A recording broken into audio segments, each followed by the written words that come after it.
Hi Wet Tropic Times community. This month we're talking about multiple sclerosis, MS.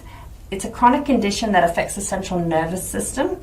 The body starts attacking itself. The protective myelin sheath around nerve cells is attacked and damaged by the immune system. This disruption can lead to a variety of symptoms that may fluctuate day to day. Living with MS means navigating both good and challenging days.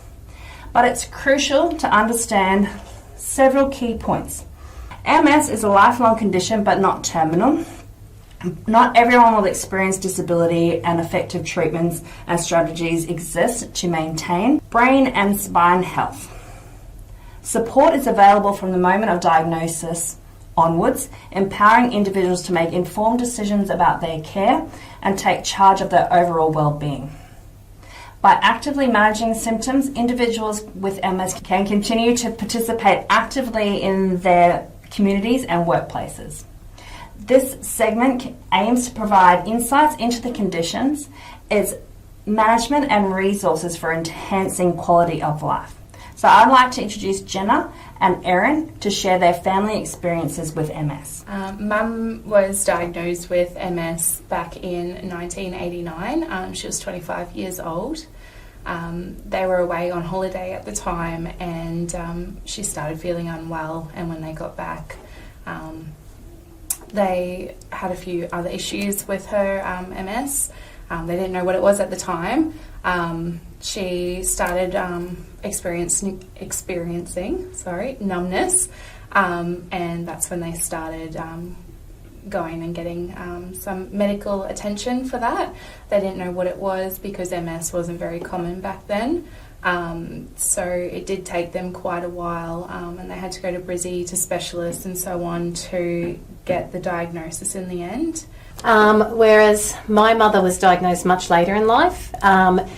So before I married my husband, just under 6 years ago now, she had been complaining of lower back pain, and when she started going and seeing doctors regarding that, it was diagnosed as a bulging disc. So she actually went for cortisol injections. They weren't really helping her. At my wedding, she was experiencing some discomfort, but she danced at my wedding. She was walking, everything was fine. And it wasn't until after our wedding that she was formally diagnosed with MS. The type that Mum was diagnosed with, however, was PPMS, which is the most severe kind of MS in the way that it rapidly progresses. And there is, not that there is a cure for MS, but there is not really much treatment out there for PPMS. So between when she was diagnosed to now, which would be about 5.5 years ago, she went from walking and dancing to now just about permanently in a wheelchair. She's actually an 8.5 on the disability scale out of 10. So at the time, COVID kind of hit just as she was starting to look into potential treatments. There are treatments and therapies and trials. Yeah. There are also trials out there for types of MS, but during COVID, obviously, a lot of that made it really difficult to pursue. So with local specialists in Townsville, she just tried to seek treatment as best she could, but unfortunately, PPMS doesn't really allow you to... You basically experience a lot of the symptoms very quickly, it just goes downhill quite rapidly. So Mum, as the year progresses every year, she becomes more and more immobile quite quickly. Mum's is very different to Lynette's, whereas she started off with kind of not mild symptoms, but they weren't as aggressive, obviously. As the years go on, certain things triggered Mum's attacks and stuff. So high stress environments, obviously the heat's a huge impact on people that do suffer MS, which isn't ideal living in North Queensland because it is hot all of the time. around the same time Lynette got diagnosed, Mum also went on to her next stage, which is secondary progressive, where they stopped her injections. She was on injections that were about 2 to 3 days apart, and then she moved to fortnightly, and when she moved into this next stage, they stopped the injections altogether. They were finding that it wasn't doing her any good. If anything, it was actually more harmful for her. She would experience like flu-like symptoms for a few days, and she'd be pretty well bedridden. So although she's not on those anymore, I'm finding that her quality of life at the moment is a lot better than what it was beforehand, even though her condition is slowly getting worse. So it's a bit of a, I don't know, it's a really strange condition, and one that nobody's is the same. Everyone's varied quite differently, so it is quite hard to treat and to know what to expect. And like you previously said, Sari, it's not terminal like some diseases out there, but it is still a life sentence in the way that there is no cure. Some terminal diseases you can still have that fighting chance of finding a cure for that, but with MS there are still so many question marks around triggers.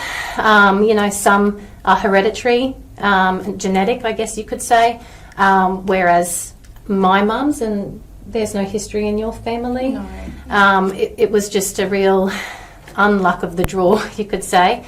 And treatments, like Erin touched on, everybody is different, and it's so much guesswork, so much trial and error, and sometimes the trial and error just doesn't keep up with the progressiveness of the MS. So just as you might be getting on top of, or feeling like you're getting on top of one of the symptoms, something else might pop up, so that treatment no longer really works.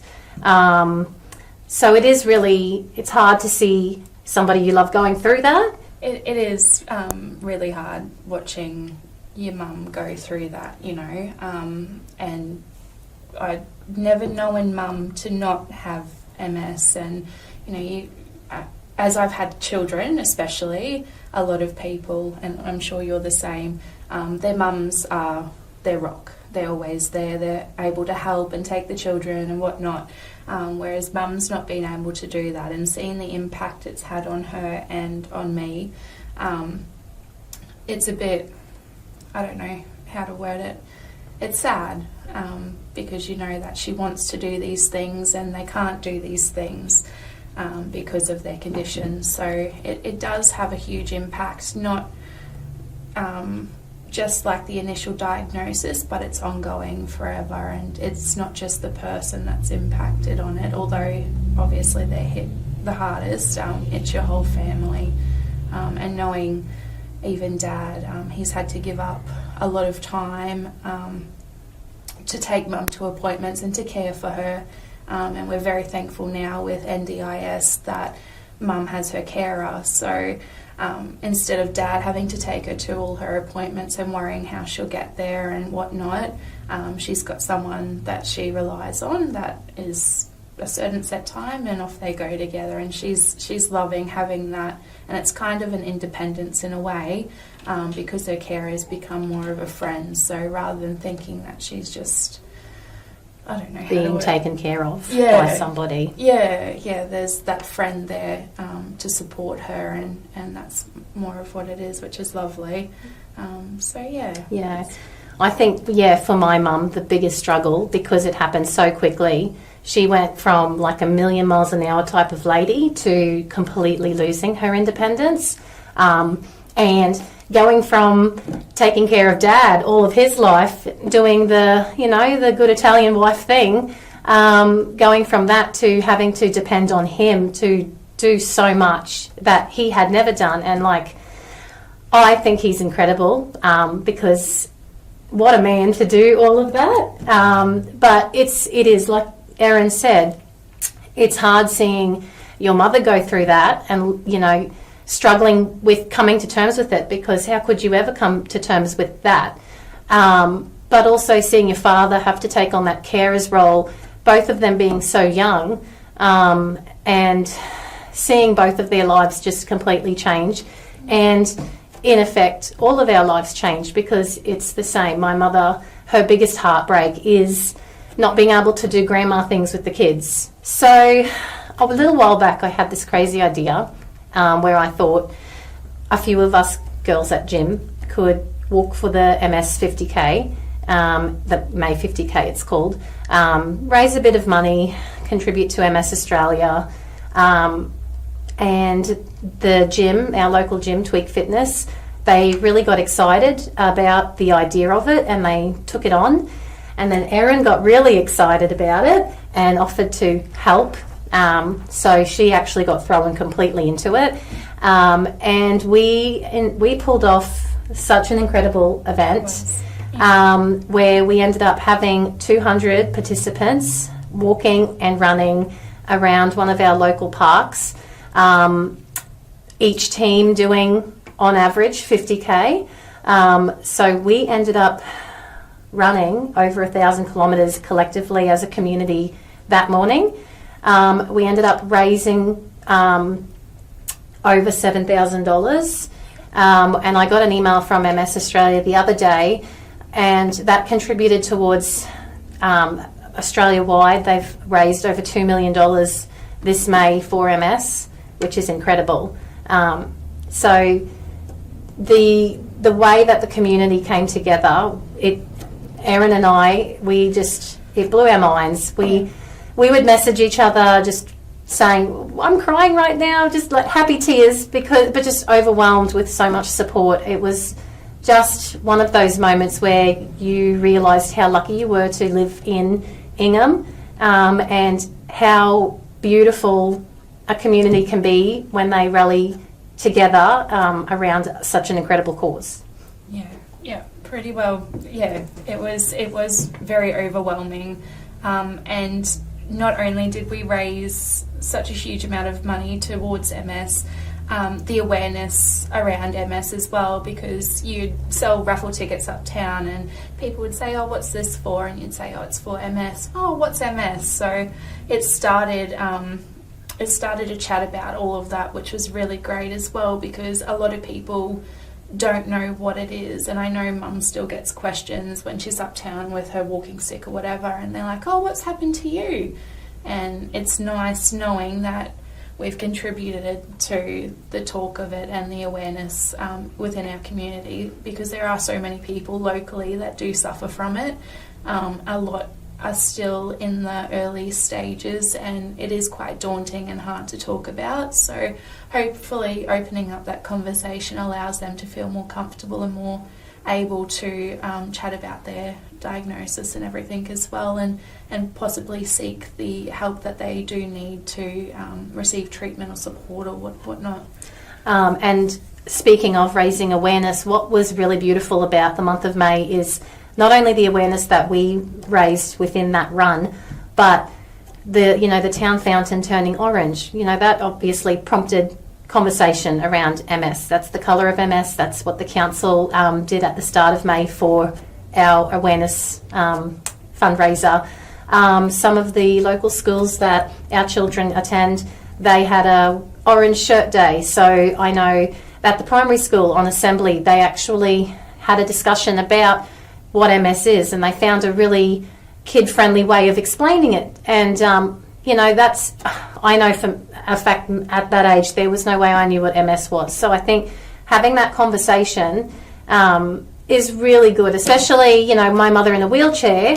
Next year when Milo's at school, having Nonna visit at school in a wheelchair, I don't think Milo really understood much about MS until this year either, because I think even I was burying my head in the sand a little.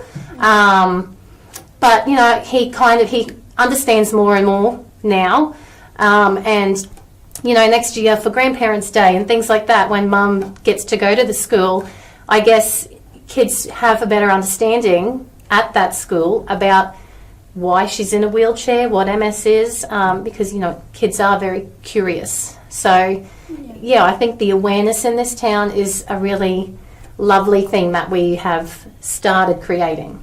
Yeah, and hopefully that's something that then can be continued as well. I know there's the MS Readathon, which is starting in August as well, which gets the kids involved, and again, obviously starts the conversation with the little people. So hopefully starting the Hinchinbrook May 50K, it will continue to go on in years to come and raise more awareness and more funds for those who need it. So it is really great that our small community has been able to contribute so much to such a worthy cause. And it's started from such a small idea and something that's just blown out. So grateful to Jenna and Casey at Tweak for getting this all started in the first place. I think it does go to show, though, that from little things, big things grow. Yep. And I think that when you have people supporting your little ideas and, watering that little seed that you've planted, it really does grow into great things. And I think that's the great thing about a small community, is the support that is shown when they can see that you are passionate about something. It is a really beautiful thing. And we're very lucky to be in a community that does help us water our little seeds. And I do really have a good feeling that this is going to be more than a one-off event, and it's going to be, bigger and better every year.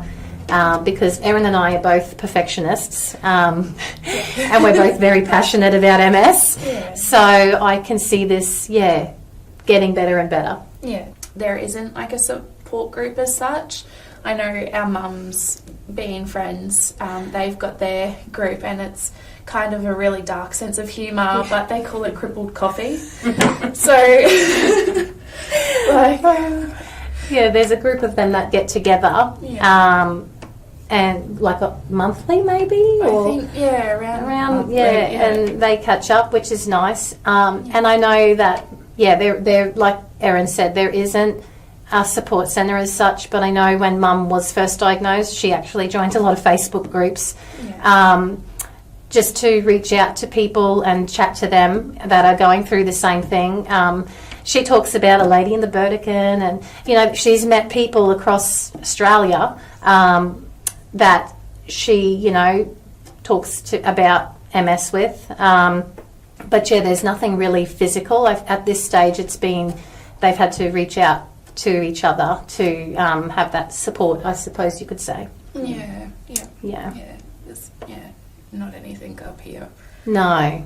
And I know the crippled coffee that they do go to, it's not just the two of them with MS. There's a couple of ladies who have other conditions as well. So it's really nice that they all get together and are able to have a chat. And it's not about their illnesses as such.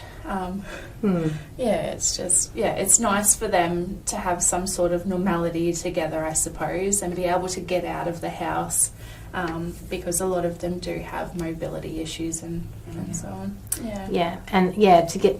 get out of the house can sometimes be the greatest challenge, because sometimes it's almost in the too hard basket to do that. So I guess having a support group gives them a bit of life, gives them a bit of get up and go to do it, and the fact that they don't laugh about their illnesses, but the fact that they can make light on that topic together, knowing what each other goes through. I think that's the kind of support network that we need to see more for, not just MS, but a lot of diseases out there. It's the support that gets you through those hard times. Yeah.